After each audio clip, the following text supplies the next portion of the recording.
Step into the freedom of summer with jewelry that reflects who you are and where you're going. From sunrise to sunset, Pandora jewelry transports you to paradise. No passport required. Think of things like ocean charms, colorful tennis bracelets. You can shop all of these new arrivals to add to your summer staples. Be unmissable and vacation ready. Feel it, live it, embrace it, be love.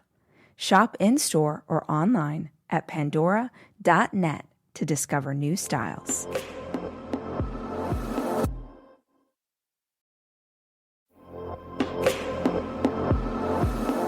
Society doesn't want to talk about menopause. And when they do, they don't make it sound very pretty. So, Walgreens is helping women change the perception and take back the narrative. Because nothing is sexier than being in control. Menopause is confidence. Menopause is power. Menopause is hot. Let's reframe menopause together. Watch the Menopause is Hot story at walgreens.com/hot. The biggest prison is in your own mind, because in Auschwitz I learned how to really develop more my inner resources. And the more I suffered, the stronger I became. A survivor and not a victim. Absolutely. And it's temporary, and I can survive it. And here I am telling you, never give up, never, ever listen to your enemies.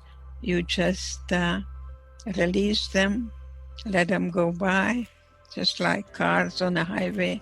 Don't let them get to you.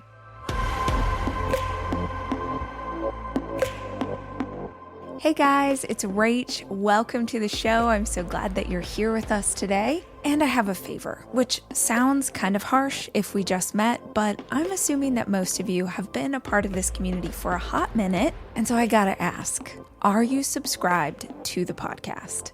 Subscribing to the podcast you listen to regularly is one of the best things that you can do for hosts like me. It helps to support the show and the staff that works on it. It ensures that you never miss an episode when we drop a new one. And here's the cool thing about subscribing. If you do it and then you hate this show, just unsubscribe. It's one click away. In the meantime, if you're listening, we would so appreciate it if you would just tap that button and make it official.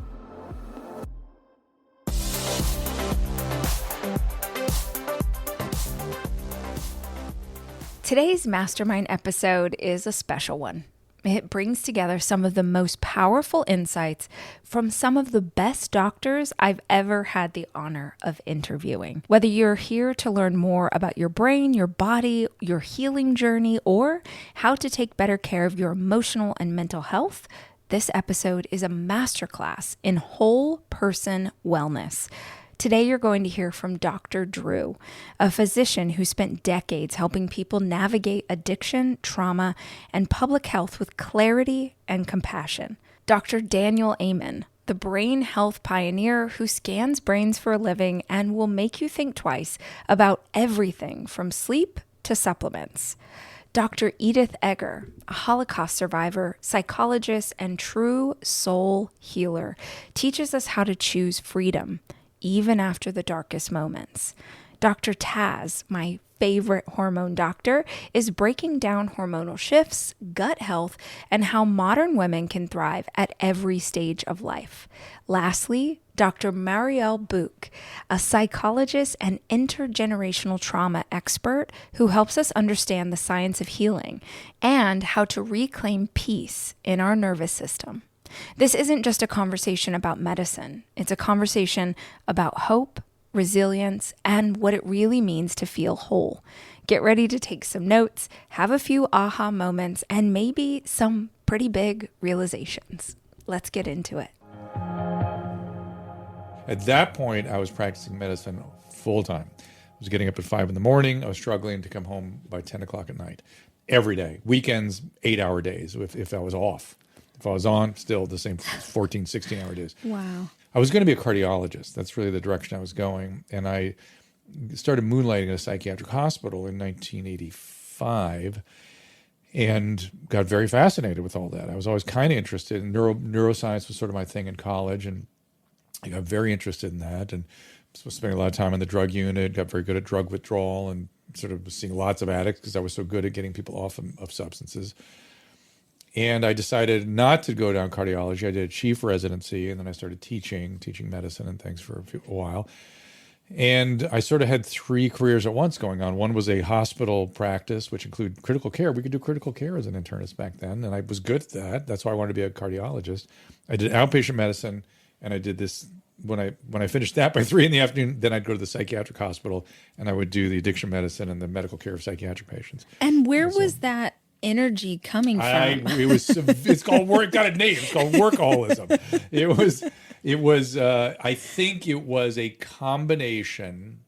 It's kind of actually really an important question. A combination of fear that I would not live up to. My dad was a doctor, my uncle was a doctor, and so there's some fear there that I wouldn't live up to their sort of idea of good. But more importantly, I was totally bought in to.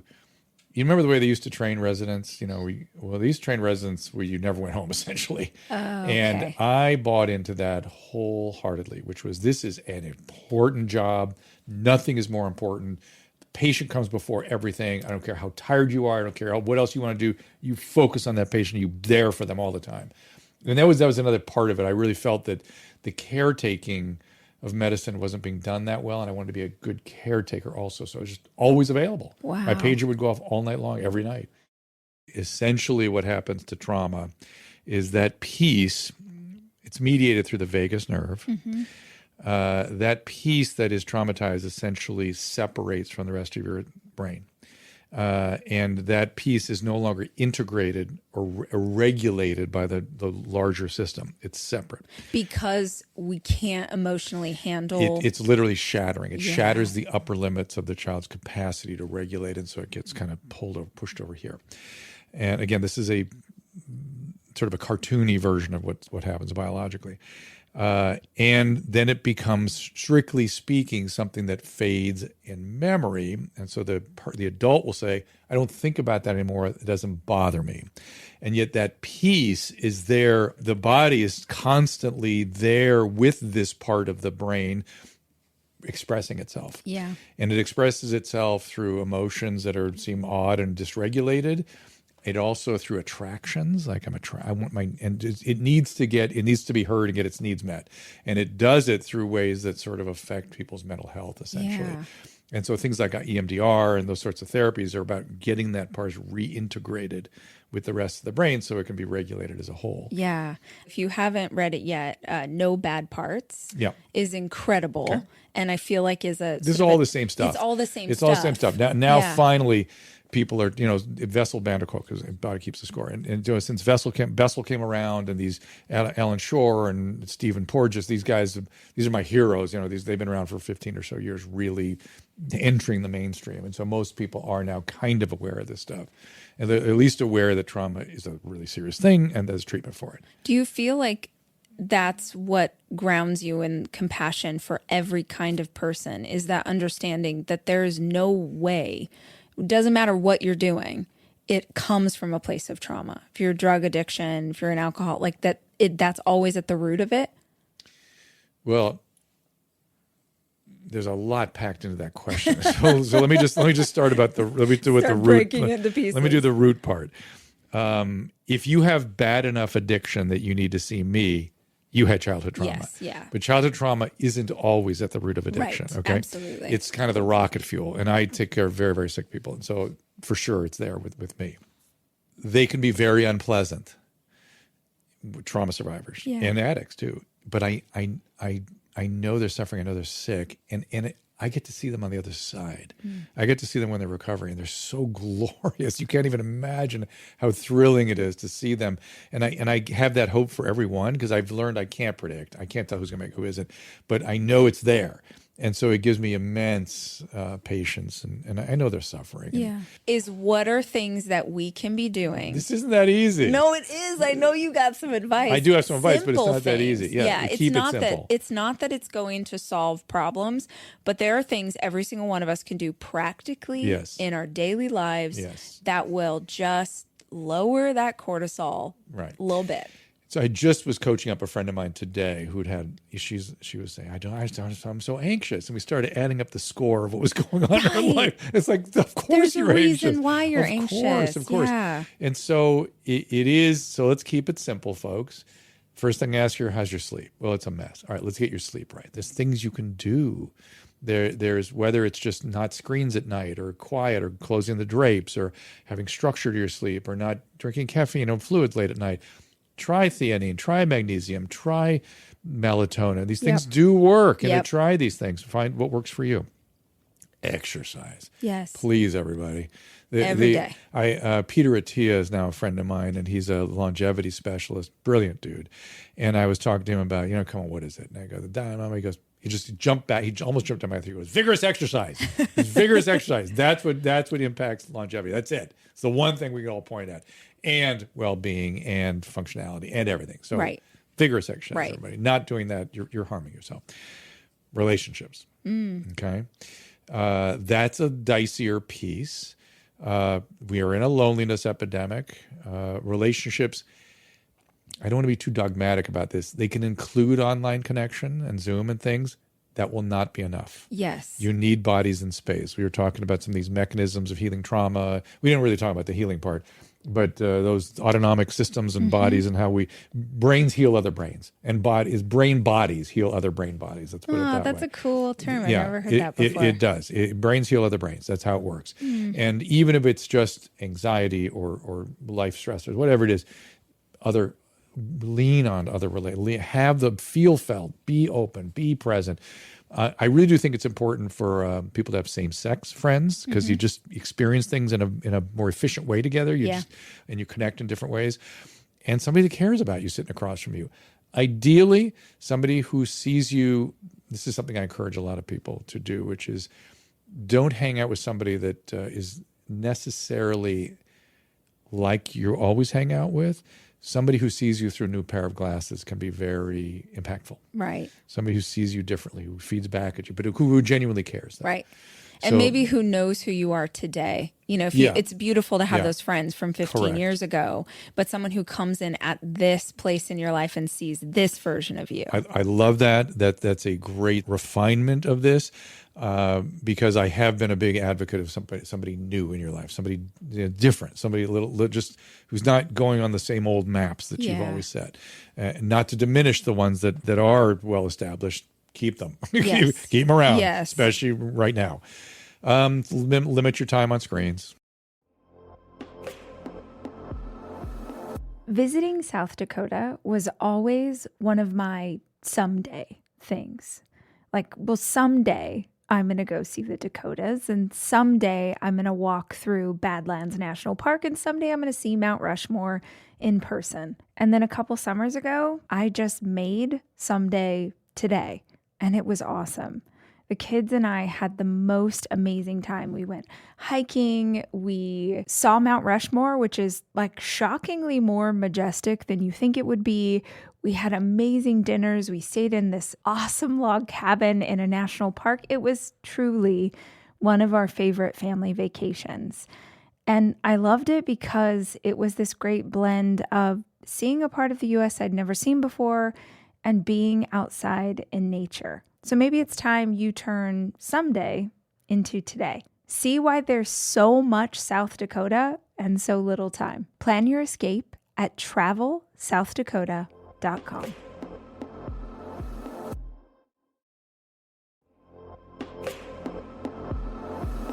My favorite part about Thrive Market is that I don't have to think about it. As a mom of 4 kids trying to get dinner on the table, make sure there are enough snacks in the pantry and items to fill their lunch boxes, it is so nice to not have to think about whether or not the ingredients and what I'm shopping for are actually good for my family. This is the beauty of Thrive Market. It's your favorite health food store, but online and way more affordable. Not only can I get my favorite products, but I also always find brand new ones that I didn't know existed. Things like Ora Bora sparkling water or Unreal dark chocolate bars with coconut. Oh my gosh, have you guys had those? Thrive has supplements, household items, and clean beauty too. All of their items are vetted and all way more affordable than you think. Skip the junk without overspending. Head to thrivemarket.com/rach to get 30% off your first order and a free $60 gift. That's thrivemarket.com/rach, thrivemarket.com/RACH.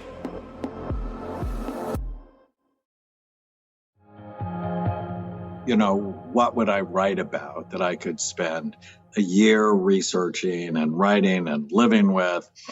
Was at the beginning of the pandemic, and my dad had passed away, and I had to close my Manhattan clinic for a month because of COVID. I'm like, I bet a lot of people are struggling with happiness. And if you can learn to be happy during an incredibly stressful time, it will serve you for the rest of your life. And I actually start with this idea that happiness is a moral obligation. It's actually an ethical issue. And I can guarantee you, when I was growing up, that idea was nowhere to be found. But if you think about it, ask anybody who is raised by an unhappy parent or married to an unhappy spouse, whether or not happiness is an ethical issue. And I'm pretty sure they will say yes, because of how we influence other people. And then I talk about the lies of happiness. And you've probably experienced some in your own life, like, I need more of something, right? When you're an internationally best-selling author, and both of us have been, it's like, well, the next one better be as good. And if it's not, you get unhappy because there's a part of your brain called the nucleus accumbens that respond to the happiness chemicals like dopamine. And more, unfortunately, won't make you happy.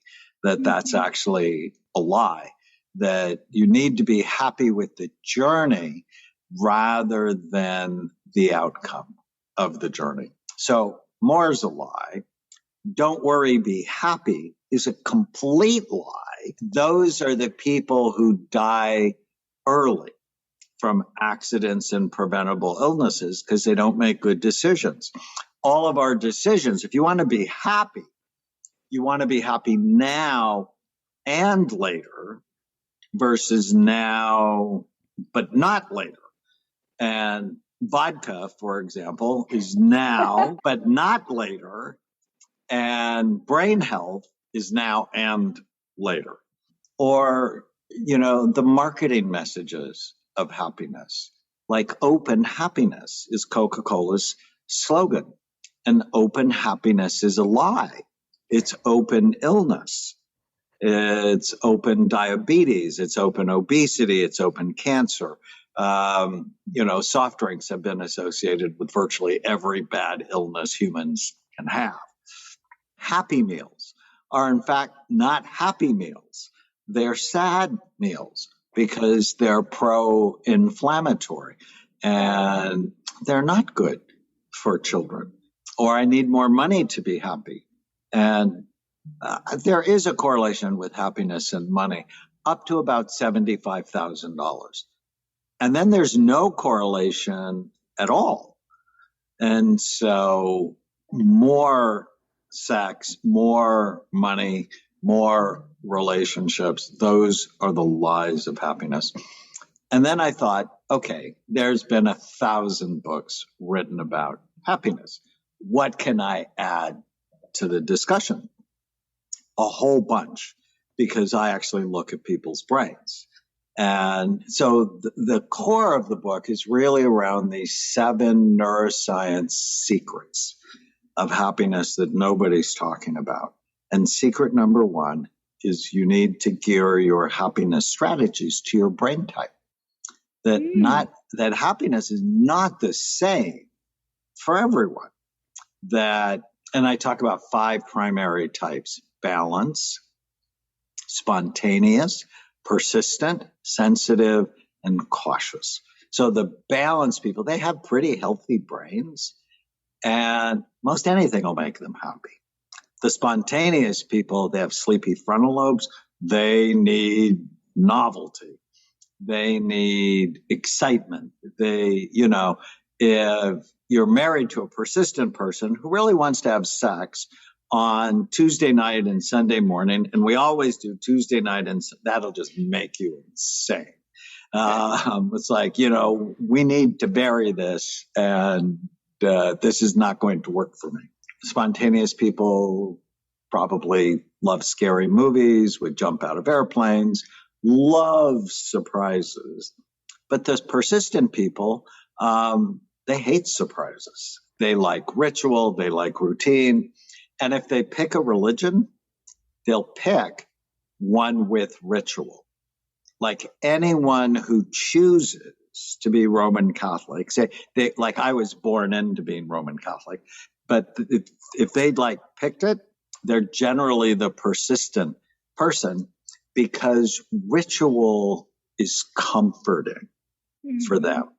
Where for the spontaneous people, they're not picking being Lutheran or Catholic.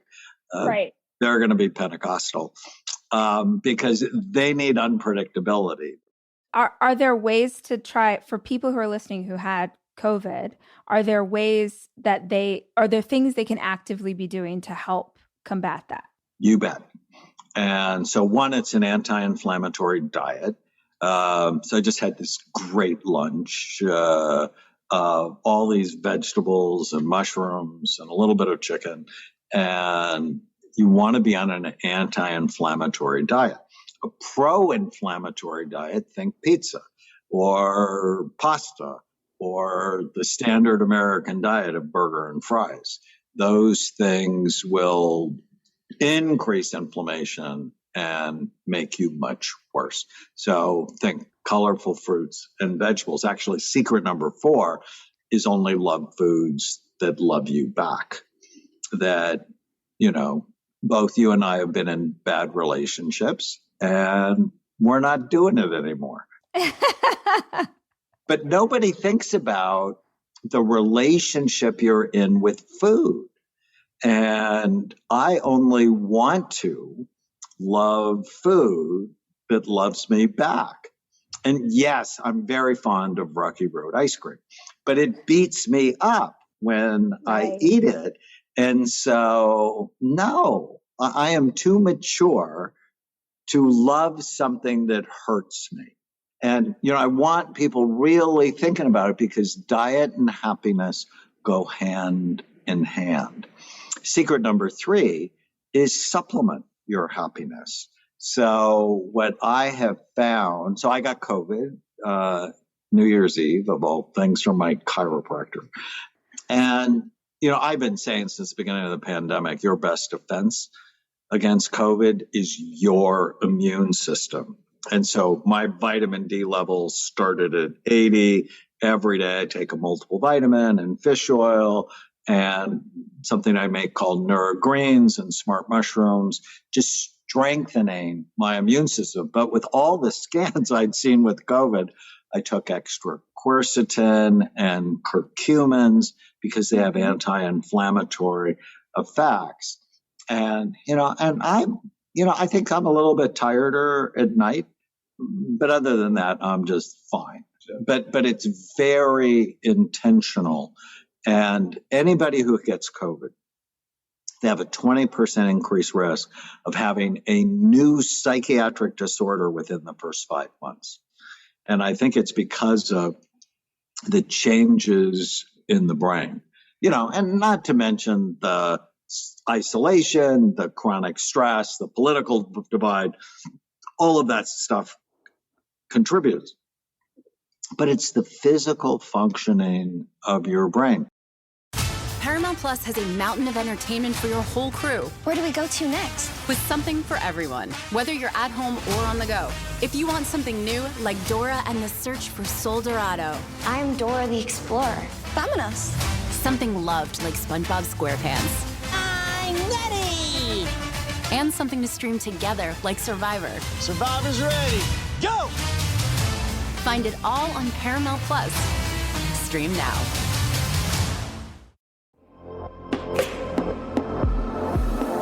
I love Saturdays because Saturdays are when we feast. It's when we have our favorite foods, our favorite snacks, and one of our go-tos, I kid you not, is a PB&J. It's so classic. It's so delicious. The PB&J is the OG.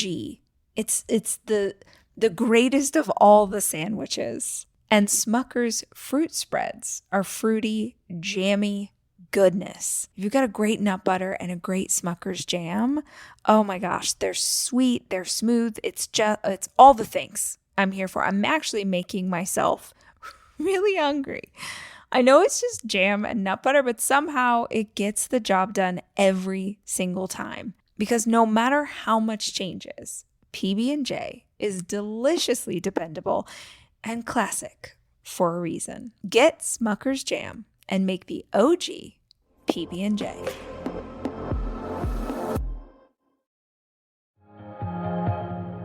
Can I ask, because I love something you said earlier that I think is so important, especially for women who are listening, is this idea that it's not what you express that makes you sick, it's what you keep in.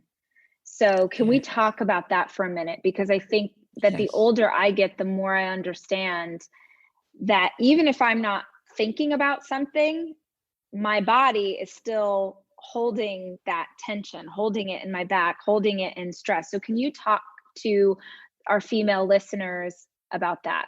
That means you're not congruent.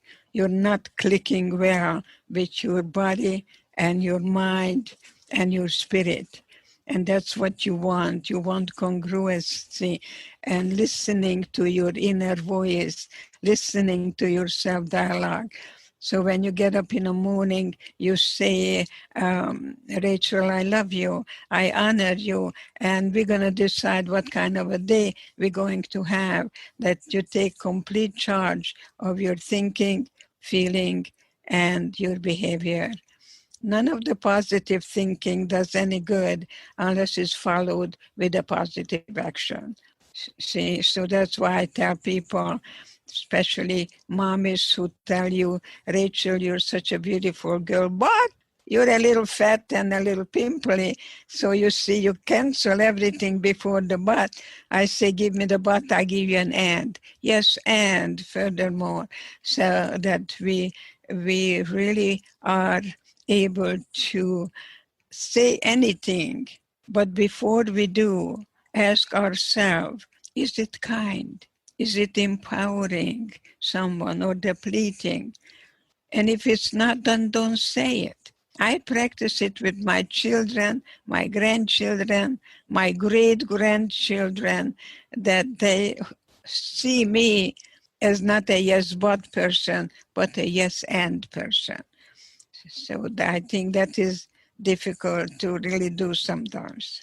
Well, and this idea of being able to express yourself, how do you do that if it's not how you were raised? You know, I was raised in Southern culture, which said that, you know, little girls should be pretty and we should be seen. We should not be heard. We, you know, do what sort of pleases everybody. And I was don't speak until right. Yes. So if that's something that you're struggling with, how do you overcome it? Well, you know, you ask yourself two very simple questions. What am I doing now? And secondly, is it working? You know, is it getting me where I want to go? And if it's not, you can rewrite your script.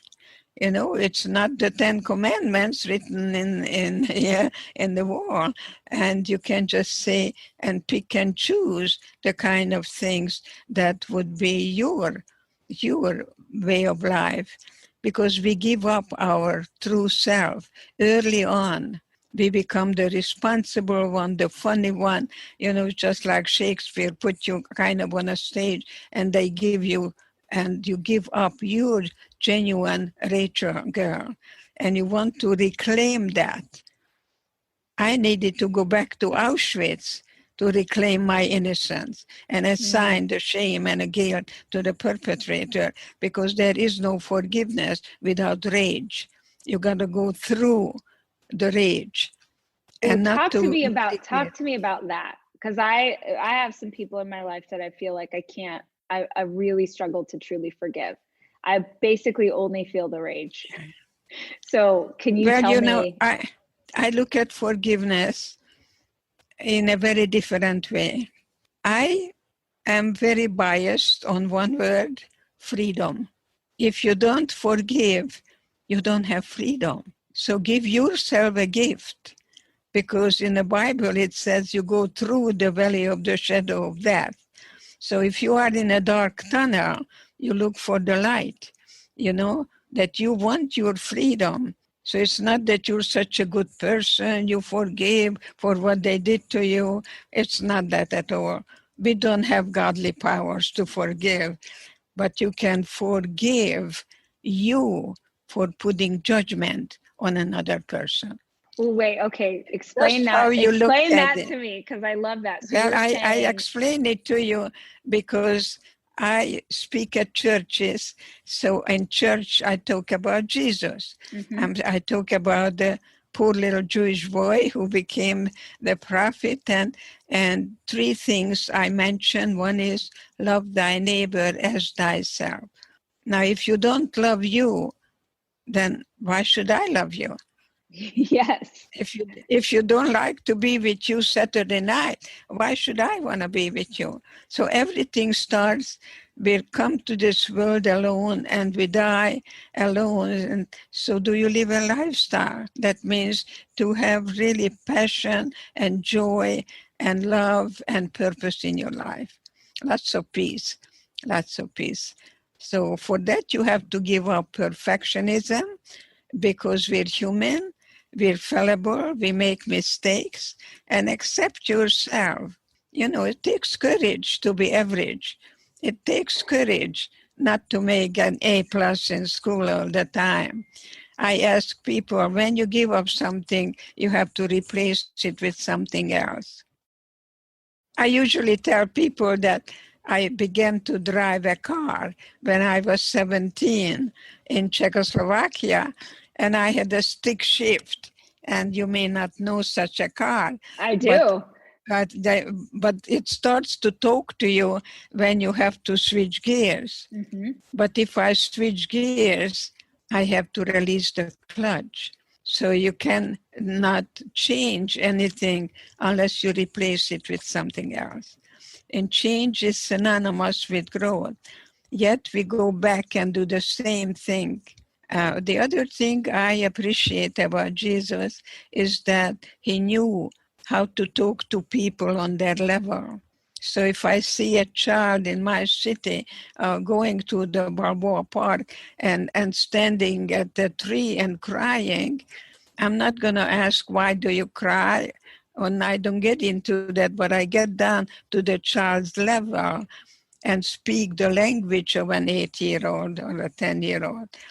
I don't tell her about cognitive dissonance, because I meet that child and speak the language where they are, and I teach compassionate listening and empathy, which is different from sympathy.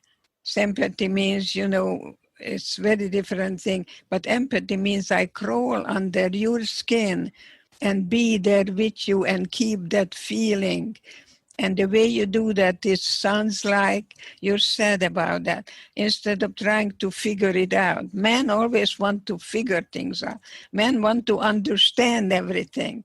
And I go down and I say, sounds like you're sad about it. So I take you to the feeling level, because you cannot heal what you don't feel. And there is no healing without grieving. And you cry. You cry and you cry and you cry, and one day, 2:00 in the morning, you say, enough. And not say, why me, but what now? And the biggest concentration camp is right in your own mind. So think about your thinking. Now, the last thing I'm going to say, that when Jesus said, turn the other cheek, I thought that was really brilliantly said, not to go back and do the same thing continuously and expecting different results, but you look at the same thing from a different perspective. And that's why the word opportunity to me means a great deal, because everything in life is an opportunity to discover our inner resources and look at the same thing from a different perspective. The biggest prison is in your own mind, because in Auschwitz I learned how to really develop more my inner resources. And the more I suffered, the stronger I became. A survivor and not a victim. Absolutely. And it's temporary, and I can survive it. And here I am telling you, never give up, never, ever, ever, ever, ever listen to your enemies. You just release them, let them go by, just like cars on a highway. Don't let them get to you. Don't, children are very good. They can push your buttons, mommy, especially when they start crying. Then you give them anything. Yeah. I call it water power. Water power. Yeah, and you don't say no to a child ever. Keep wishing with them. I wish I could give you all the cookies before dinner. Oh, I wish I could be a Rockefeller, and you just keep wishing with them that life could be exactly the way they would like to be. And not to say, yes, but we're here.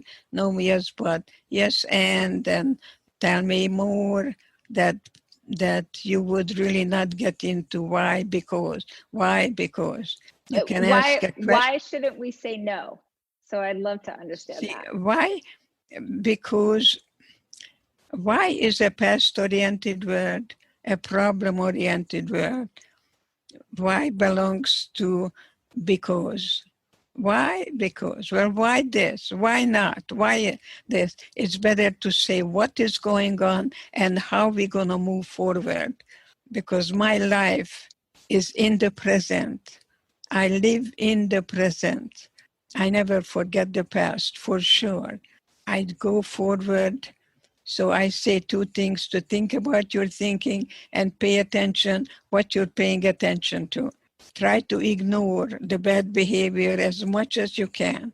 So if your little girl tells you the F word in the most elegant restaurant, you don't have to grab her and, just try to ignore it. Chances are she's learning what she can get by to get attention. Children want attention. Bad attention is better than no attention. Bad breath is better than no breath. So I think you pay attention what you're paying attention to, and look for something positive and reinforce that. Can you talk us through, just at the most basic level, what is happening in our body during our monthly cycle? Definitely. I mean, first of all, we are all cyclical, changing creatures, all of us. So even if you're in menopause and listening to this, you're still cycling. So that's just the nature of being a woman. But basically, those cycles are rooted in fluctuating and changing levels of estrogen and progesterone. So in the first half of our cycle, we're seeing estrogen slowly rise, ideally building up that uterine lining, right? And really prepping for ovulation, for conception, for all these different things.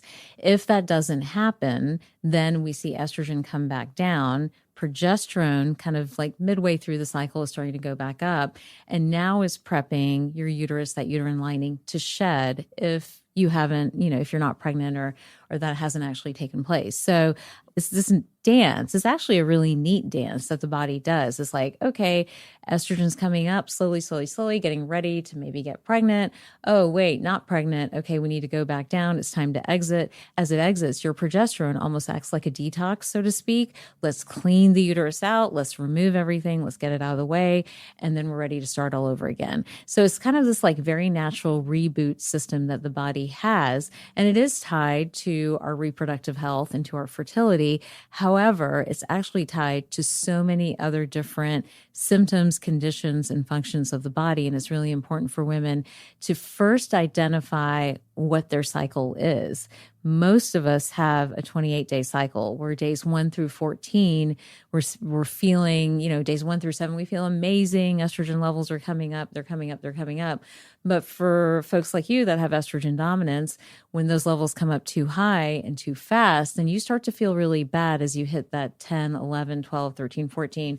And then you go, hopefully you ovulate, and then you have, the decline of the hormones. So a lot of women with imbalanced hormones feel poorly at any of these markers. So some people feel really bad days 7 through 10. Some people feel really bad days 10 through 14 or 15. Some are feeling really bad on that latter half or just the week before, Is that just based on that they're too low in something, they're not high enough? And is that where the discomfort comes from? It's the imbalance. So depending, and we can go, I don't know how how detailed you want to get. Just pretend you have this audience of millions of women who are so hungry for information. Well, let me then let's break down those time markers that I just gave you, and I can tell you exactly what's happening in all of those. But before I jump into that, keep in mind that I'm assuming that everyone's got a 28-day cycle.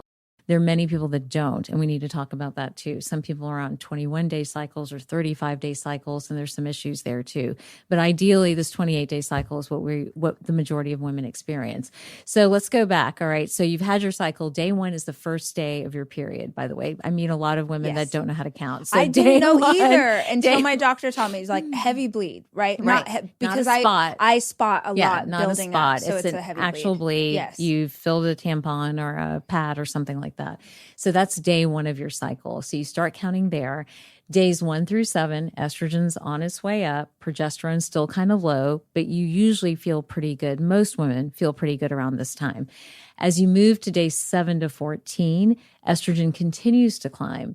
So for our patients that have a lot of issues with estrogen dominance, meaning they have a lot of stored estrogen levels can be high or their stored estrogen is high. And that's a differentiation that we may need to go into because I'll get DMs all the time being like, I checked my estradiol, it was fine. How can I have estrogen dominance? But my answer back is, did you check estrone? Did you look at your liver enzymes? There are all these other things to look at. So anyhow, so estrogen's on its way up. So if you're estrogen dominant, you start to feel bad here.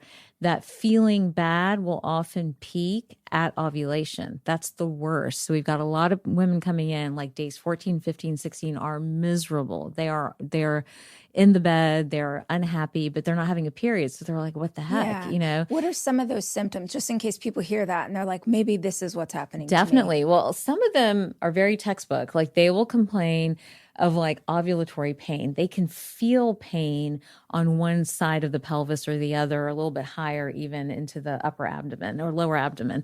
Other women just don't feel right. They get all of a sudden this huge amount of breast swelling and breast tenderness. They'll start to get a migraine. That's another big one.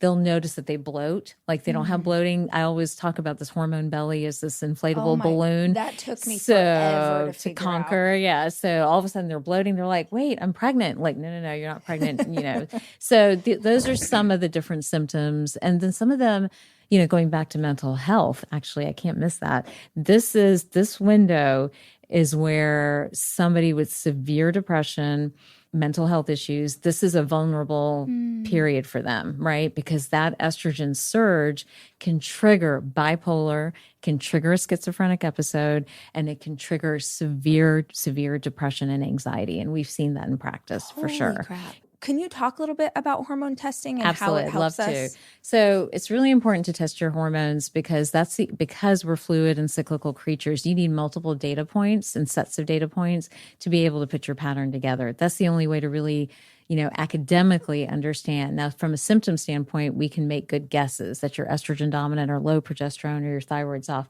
But it's a really good idea. And I list out some of those numbers and where I think women should be in the book.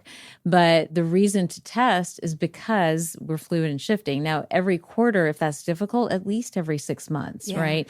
I think that one is kind of an absolute, no matter how old you are. I think we want all young women, young girls, all the way through, our seniors looking at some of these things and understanding where they stand.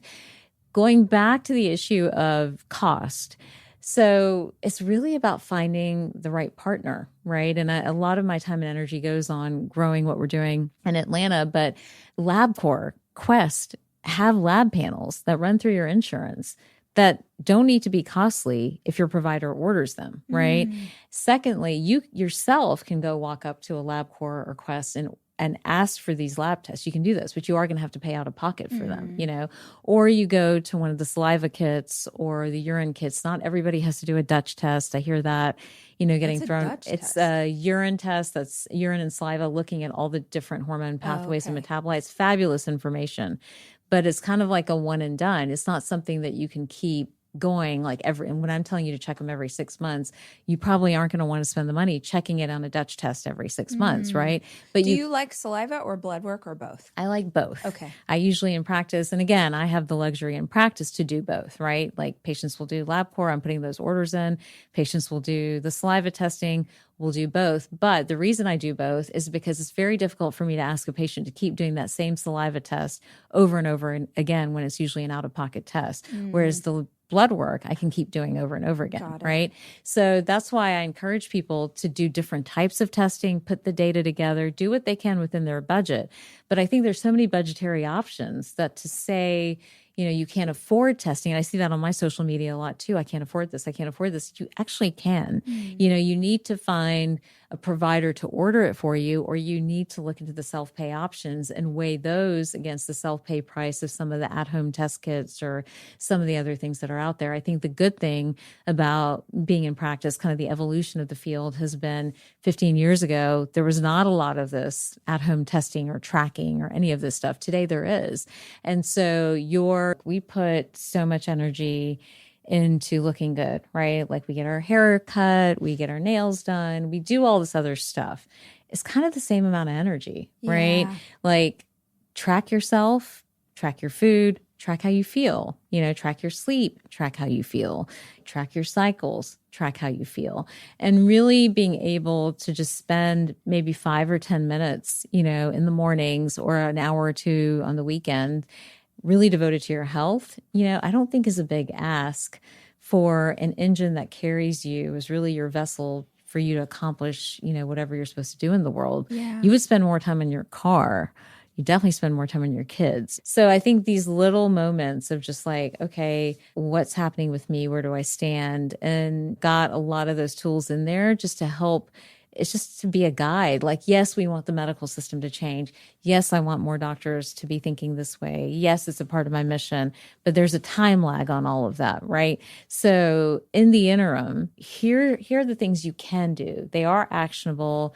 They're not super complex. I think I've struggled in the exam room a little bit with delivering information, seeing the deer in the headlight kind of look like, whoa, this is a lot. This is a lot. And I've been kind of course correcting year to year, being like, how do we simplify? How do we simplify? How do we simplify? So it was everything from like, I just need you to do this one thing. I just need you to remember these 2 words. This is you. That's all I need you to do right now. I've got the rest, as much information as there is out there, by all the things we're doing, we're hoping we're actually bringing that information in a little bit. And one of my hopes is that you'll at least be able to tell me back. You already did. You already kind of passed my test. You at least be able to tell me, this is my dominant hormone pattern. Just knowing that you're estrogen dominant, you know how to eat, the supplements you need to be taking, right? The exercise plan you need to do, kind of what sleep does or does not do to that pattern of estrogen dominance. That's not super complex. But the first part, identifying the pattern, was probably the hardest, right? Yes. So that's what I think we want everybody listening or watching to, to dial into. Find your pattern. Yes. And finding your pattern is first being really intuitive and having a conversation with your body, right? Like have that conversation. Like, where are we? Like, are we good? Are we okay? Like, what's happening? And the body will give you the information that you need. And then the next step is starting to check and measure and track things. And then the third step is having a plan and kind of routinely, cyclically putting yourself through that exercise, whether that's a weekly exercise or a monthly exercise or it's something you do once a quarter, but just dedicate that time to it. We all get busy, all kind of are worried about everybody else and everything else. But there's nothing more heartbreaking to me, because I've always said this. I've said this for years now. Like, when one of us are not well, the whole ship goes down, right? It's not like, okay, I don't feel good, I'm checking out for a little bit. It's like literally, it's the literally whole family, the whole lights off, show's over, yes. So it's just like, we have a responsibility to do this stuff too. How do we start to break those cycles? I mean, we talked earlier about cycle breaking, but let's say someone's listening to this right now and they're like, oh my gosh, we have this, like, we got this. What do they do? Well, the first step is already done if they're there, right? Because the first step is really acknowledgement. A lot of the reason why trauma doesn't ever get addressed is because people aren't willing to say that's trauma or we suffered and it falls under that category and we got to do something about it. Like, what you aren't able to see isn't going to get healed because you're just casting it to the shadows of the family closet. So when you actually bring it out and say, actually, look, I'm going to put this here on the table, right front and center for everyone to see. This is trauma. We have to heal this. We need to all put in something so that we can be better as a unit. That's the first step. And that's the most critical step, because that's actually going to kind of like everyone's just going to stop covering their eyes and like pretending like they don't see what's really in front of them. And people are going to be willing to approach the issue. Well, so I have two questions about that. One, as an adult child, I think of my parents spanked us like always. They spanked us with belts. They spanked us with spoons. They did things that I would say, if I'm talking about my own kids, that would be abusive. The things that happened to us. It was very common. In the 80s, it was very common in my culture, like Southern, church-minded, like spare the rod, spoil the child, like all of this stuff was deeply ingrained in our culture. Added into the mix of like screaming, never physical with us, but like breaking windows, punching holes in the wall, all of this stuff. I'm never going to get into that conversation with my family, with my parents, because I know what the response would be, which is like, you're soft, you're a snowflake, people today can't handle it, this is what we did. So if you're listening to this and you're like, yeah, if I'm being honest, if I look at my childhood through the lens of the adult, it wasn't okay. It was trauma, but I don't have a family that's maybe healthy enough to look and heal that trauma with me. Is that a journey we go on by ourselves? Do you talk to your siblings about it? Like, how do you try and hold the truth if there are parts of your family or people in your family who won't acknowledge that truth as well? Yeah, we actually have to grieve the part of us that still desires for them to say the words, I hurt you, I'm sorry. We have to be willing to almost kind of like sit in a funeral in our minds of the people that we had hoped that they could be, the ones that could step up and say, I caused you an enormous amount of pain and trauma. And we have to step into the reality of like who we truly have in front of us, which is what I call our true family. And our true family is the people with all the wounds and all the capacities to hurt and, just all of their barriers to being able to actually approach the healing work. That's the true family that's in front of us most times. And that healing process of engaging in a grief journey is actually really helpful in helping us to really transition from the hold that fantasy has on us of like, we're going to have that parent that's going to step up and say, I'm deeply sorry.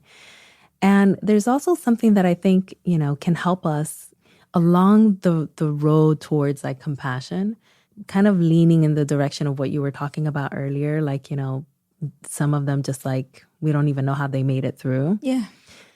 Sometimes they have coping mechanisms that come out in their language and it feels really harsh, but that is the only way that they can protect themselves from feeling the immense hurt that's there and from all of it just bubbling to the surface when they don't actually have alternate ways to actually deal with that hurt.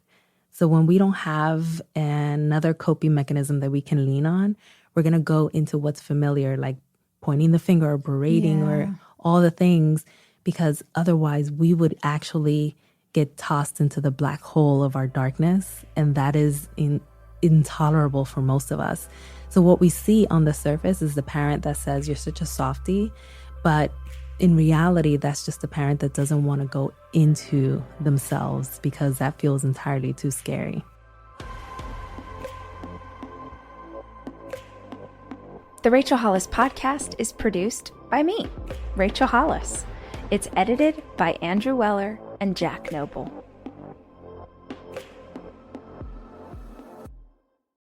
Summer heat got you melting? Time to feel joyfully chill with My Mochi ice cream. My Mochi is little scoops of cool, creamy ice cream wrapped in soft, chewy dough. It comes in tons of amazing flavors like strawberry, mango, and cookies and cream. Gluten-free and just 70 calories apiece, My Mochi's the perfect snack for pool days, sunsets, and just soaking up the backyard vibes. When the heat's on, grab a purple box of My Mochi ice cream and treat yourself to a moment of joy. At Capella University, learning online doesn't mean learning alone.